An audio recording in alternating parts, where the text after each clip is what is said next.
کئی سال پہلے کا ذکر ہے کہ کسی ملک کے ایک شہر میں ایک معمولی سا دکاندار محنت مزدوری سے اپنی روزی روٹی کماتا تھا۔ اس نے کئی سال جاں فشانی سے محنت کی اور ماتھے کا پسینہ بہایا، لیکن سوائے ایک چھوٹی سی دکان کے اس کے پاس کوئی دولت جمع نہ ہو سکی۔ لیکن پھر بھی وہ اللہ کا شکر ادا کرتا کہ میں ایسے لوگوں سے بہتر ہوں جو ہوا کے جھونکے کی طرح حرام کمائی سے مال و اسباب کے مالک بن جاتے ہیں۔ ایک دن صبح کا وقت جب وہ اپنی دکان کا دروازہ کھول رہا تھا، اسے اپنا ایک پرانا دوست دکھائی دیا جو اس کی دکان کی طرف چلا آ رہا تھا۔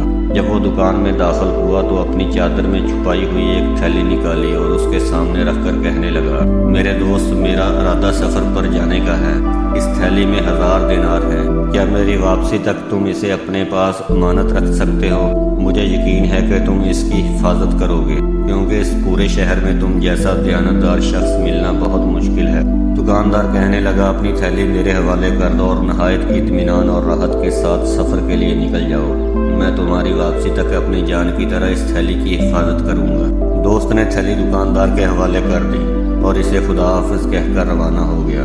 اس کے جانے کے بعد دکاندار بھی اپنے کام میں مشغول ہو گیا اور کپڑے کے تھان کھول کر دکان میں سجانے لگا۔ ابھی تھوڑی دیر ہی گزری تھی کہ 3 نوجوان اس کی دکان کے سامنے آ نکلے۔ وہ نہایت عمدہ اور قیمتی لباس پہنے ہوئے تھے اور ان کے چہروں سے تکبر اور غرور کے آثار نمایاں تھے۔ وہ دکان کے سامنے کھڑے ہو گئے، گھوڑوں سے اترے اور دکاندار سے فرمائش کی کہ کوئی قیمتی کپڑا دکھاؤ۔ ان میں سے ایک کو دکان کے کونے میں ایک قیمتی کپڑا دکھائی دیا۔ وہ دکاندار سے کہنے لگا، یہ کپڑا اٹھا لاؤ۔ دکاندار نے وہ کپڑا اٹھایا اور اس کے سامنے لا کر پھیلا دیا۔ انہوں نے اسے ایسا پسند کیا کہ اپنی خوشی چھپا نہ سکے۔ ان میں سے ایک کہنے لگا، شاید تمہیں معلوم نہیں، یہ کپڑا بہت قیمتی ہے۔ ہم صبح سے اس بازار اور شہر میں پھر رہے ہیں، لیکن ہمیں کہیں بھی ایسا کپڑا نظر نہیں آیا۔ تم یہ کپڑا کہاں سے لائے ہو؟ دکاندار کہنے لگا، یہ کپڑا پرانے ذخیرے سے بچا ہوا ہے۔ میرے گاہک اسے خریدنے کی طاقت نہیں رکھتے، اس لیے یہ کپڑا بچ گیا ہے اور اسے کسی نے نہیں خریدا۔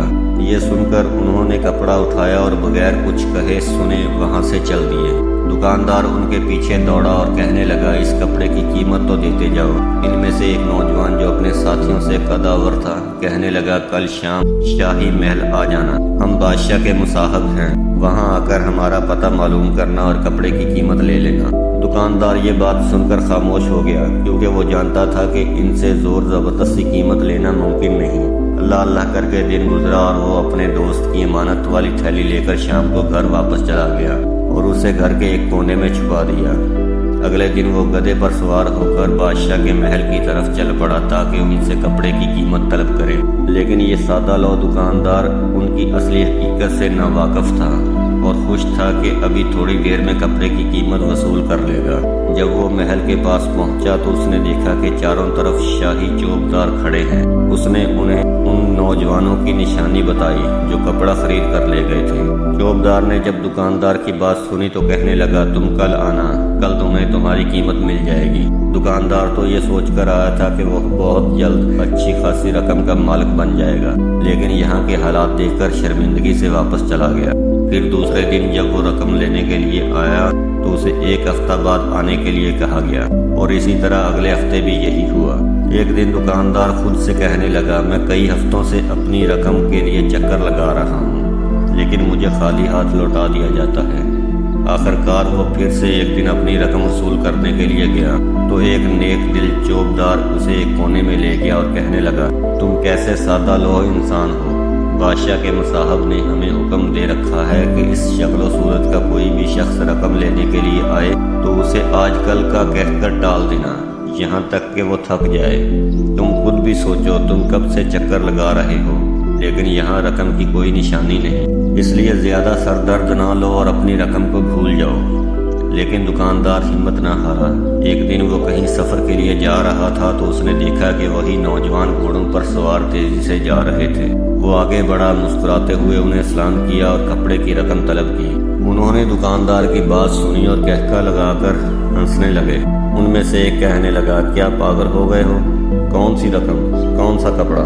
دکاندار نے بڑی سادگی سے سارا واقعہ دوبارہ دہرایا اور اپنی دکان کی نشانی بتانے لگا تو ان میں سے ایک نوجوان کہنے لگا، کیا ہم تیرے معمولی سے کپڑے کے محتاج ہیں؟ اگر ہمیں ایسی چیز کی طلب ہو تو ہم حکم دیتے ہیں، اور وہ چیز ہمارے لیے حاضر کر دی جاتی ہے۔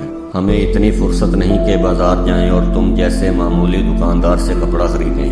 انہوں نے اتنا ہی کہا اور گھوڑوں کی باگیں کھینچ کر چل دیے، لیکن دکاندار نے ہار نہ مانی اور ایک نوجوان کے گھوڑے کی لگام پکڑ لی۔ جلد ہی ہاتھا پائی شروع ہو گئی، جس میں دکاندار نے ان میں سے 2 کے کپڑے پھاڑ دیے اور ایک کے چہرے کو زخمی کر دیا۔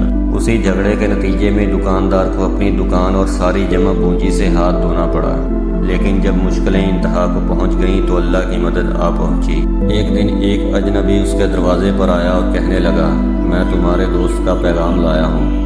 وہ کہتا ہے کہ اب اسے اپنی رقم کی ضرورت نہیں، لہذا جتنی چاہو اس میں سے رقم نکال لو اور جو بچ جائے اسے راہ خدا میں خرچ کر دو۔